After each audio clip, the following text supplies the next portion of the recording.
Hello mga guys! Isang masayang araw, hapon at gabi sa inyong lahat. Saan makayong panig ng mundo naroon ngayon. Hello, hello! So ngayon lang uli ako nakapag-vlog dahil napaka-busy ni Choco Pam. So, ayan, pamisa-misa na lang ako nag-post ng aking video sa YouTube. So, ayan, nagde-dressmaking kasi si Choco Pam. And hopefully, itong October ay makakapag-graduate na tayo ng dressmaking. So, ang daming mga pinagkakaabalahan. Tapos, kung naalala niyo guys na before ako ay kumuha ng test the course, yun ay yung Events Management Services. At ngayon ay nai-apply na natin sa ating pang-araw-araw. So, ayun. At marami na rin mga events tayong na-hold na dito sa lugar namin. Yun, so kumuha tayo ng another course at yun ay yung dressmaking.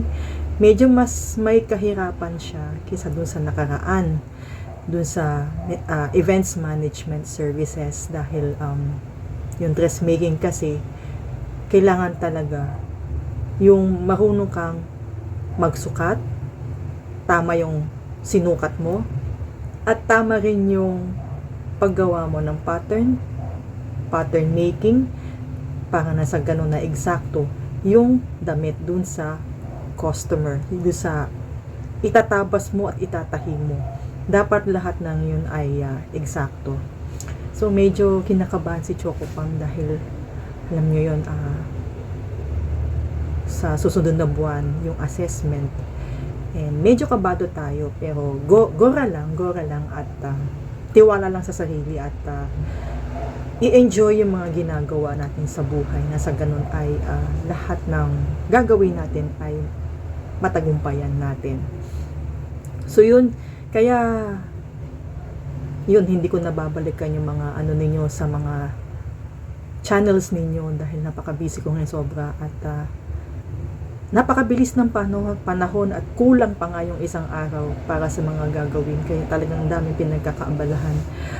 Pati yung mga dito sa bahay, minsan nakakalimutan ko na dahil malimit ako sa labas, may mga events, ganun. So, yun. So, para ini-enjoy lang natin ang ating ginagawa.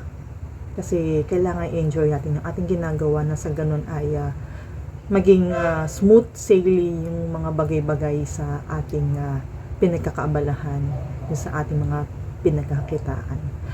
So, enjoy naman si Choco Pam, and masaya dahil maraming blessings, and nagpapasalamat ako kay Lord dahil yun nga, nagkakaroon tayo ng munting biyaya, and go lang ng go.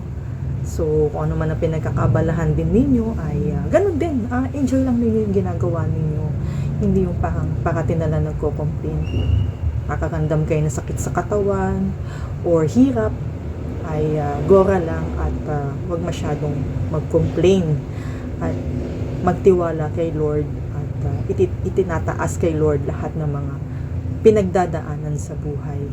So yun yung aking ginagawa sa ngayon, dahil may mga time na nahihirapan din ako, pero lahat ng ito ay itinataas ko kay Lord, yung mga hirap.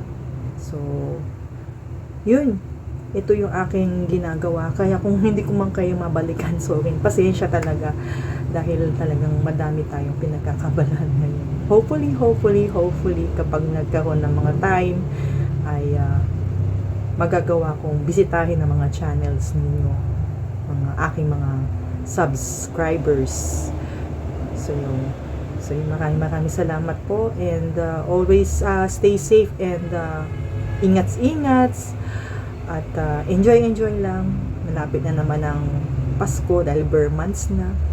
So yun, maraming salamat po muli sa lahat ng mga nag-click ng aking sub at huwag nyo rin kalimutan i-like at i-share yung mga videos na aking pinapost. So hanggang sa muling ng pagkikita, always stay safe and God bless. Hanggang sa muling ng pagkikita, paalam.